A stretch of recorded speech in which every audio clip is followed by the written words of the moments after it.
Magandang araw po, welcome po sa aking channel, Love9 TV. Patalastasan po, meron po ba kayong mga properties na napapabayaan or non-performing assets? Plan nyo ibenta, pero wala kayong oras pagbibenta nito.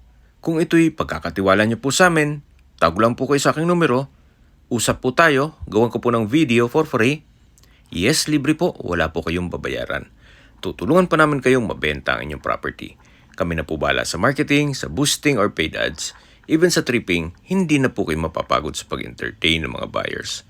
Kami na po bahala sa lahat. Tawag lang po kayo. Nandito po tayo ngayon sa Dasmariñas, Cavite kung saan meron po tayong bagong video presentation, isang residential property na may lot area na 76 square meters at may floor area na 66 square meters. Ang available unit po ay itong color white. Ito pong color brown ay sold na po yan. Bali duplex po ito. Napakalaki po nitong open space para sa inyong garahe. At pwede po kayo mag-extend ng covered car garage at sa taas naman pwedeng gawa ng kwarto.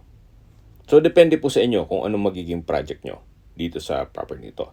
Ito po ay brand new na may 3 bedrooms, 2 toilet and bath at meron po itong living area o salas. Then premium tiles po ang ginamit dito sa flooring. May pin lamps, center lamp, then may sliding glass window. Yan po yung main door. At sa gilid po nito ay meron na pong mga outlet. Yan po yung hagdan. At mamaya akyat po tayo para sa second floor. Ito naman po yung formal kitchen. May wall-mounted cabinet.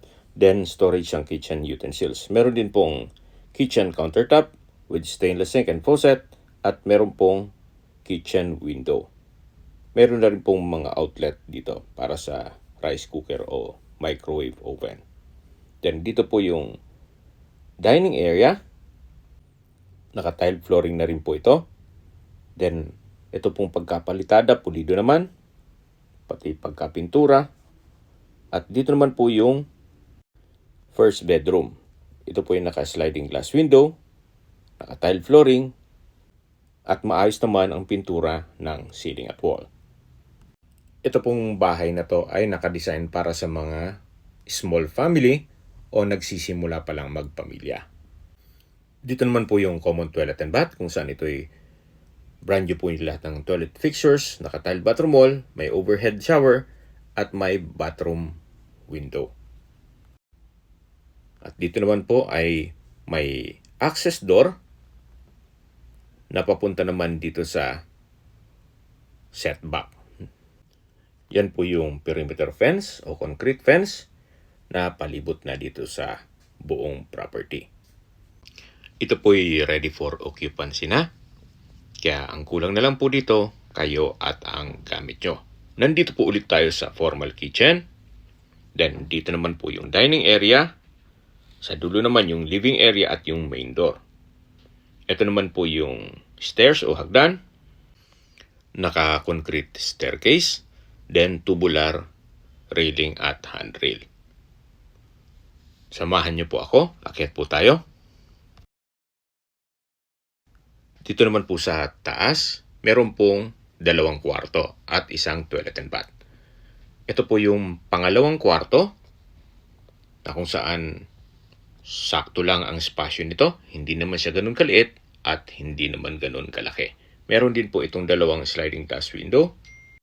Maaliwalas po siya gawa ng high ceiling. At maayos naman po ang pintura ng ceiling at wall. Naka-tile flooring na rin po ito. So ito po yung second bedroom. Dito po sa likod ng bahay ay meron pa pong setback na pwede po kayong maglagay ng service area o dirty kitchen. Tunghayan niyo po muna bago tayo lumabas para ma-check yung ibang parte nitong bahay. Paglabas po natin, yan po yung toilet and bath. At check mo muna natin itong third bedroom.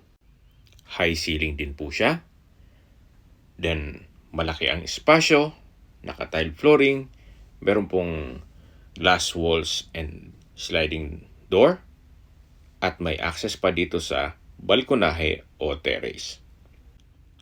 na kung saan po ay matatanaw nyo naman ang inyong magiging kapitbahay. Na napakatahimik po ng lugar, sariwang hangin, at sa klima po, banayad lang, hindi naman siya ganun kainit at hindi naman ganun kalamig. Nasa loob po ito ng isang guarded subdivision na meron pong 24-hour security at kumpleto din po ang amenities gaya ng clubhouse, swimming pool, parks and playgrounds at marami pa pong iba. Ang kagandahan pa po dito, ito po ay accessible sa lahat. Gawa ng napakilapit po nito sa public market o walking distance lang po. Pati sa SM hypermarket at iba pang business establishments. Total na open up na po ang lokasyon. Pag-usapan natin ang distance, location at travel time. Mula po sa De La Salle, Dasmariñas, ang distance is 1.5 kilometers at ang travel time is 5 minutes.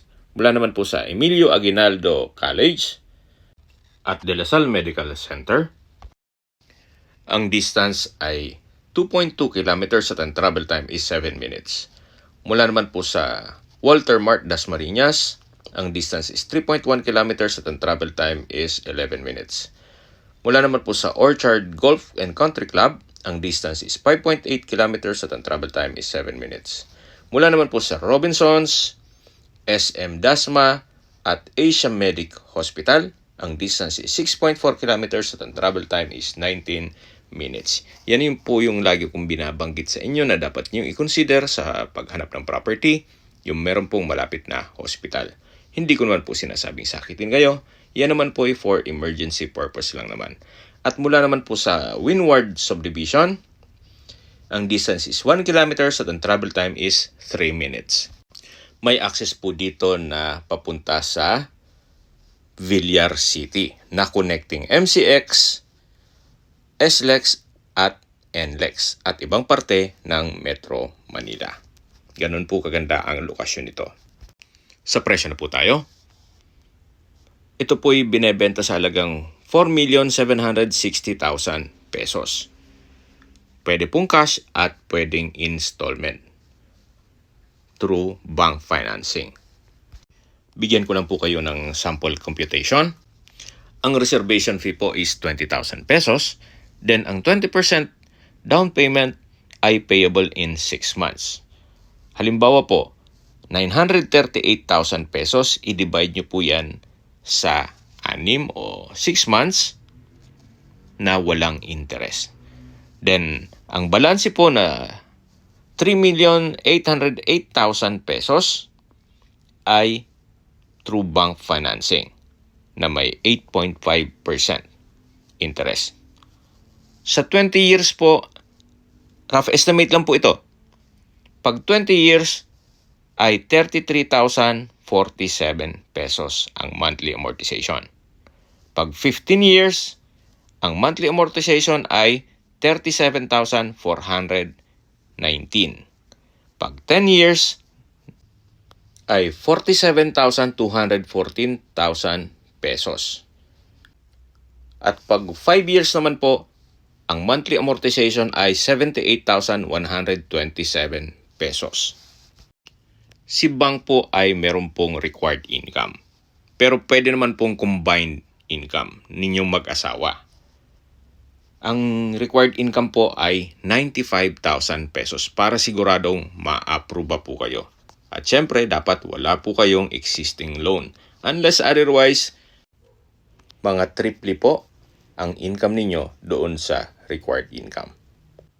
Kung may mga katanungan po kayo or gusto magpaset ng tripping dito sa property ito, tawag lang po kayo sa aking numero. At sa mga kababayan naman natin nasa ibang bansa, meron po akong Telegram. Sa mga iPhone user naman, may iMessage. Meron din pong Imo, Skype, Viber at WhatsApp. Same number lang po, 0917-316-3399. Sa mga nagtatanong naman po ng aming Facebook, meron po aming Facebook page na Nov9TV at Facebook Reels Video. Meron din pong TikTok at Instagram na Nov9TV. Meron din po kami ibang YouTube channel na The Nov9TV channel at AC Listings. Sana po naibigyan yung aming video presentation. Paki-like and subscribe na po sa aking channel para ma-update din po kayo sa aking future listings. Kung sakali po hanap nyo yung mas malaking sukat ng lupa, meron din po kami ibang listings na pwede nyong pagpilian. Huwag po kayong mag-atabiling tumawag sa amin, then let us know your budget para malaman namin kung anong property pwede namin alok sa inyo. Sa lahat pong viewers, subscriber at nagtiwala po sa amin, salamat po sa suporta. Ingat po kayo lagi at ating pamilya. Maraming salamat po.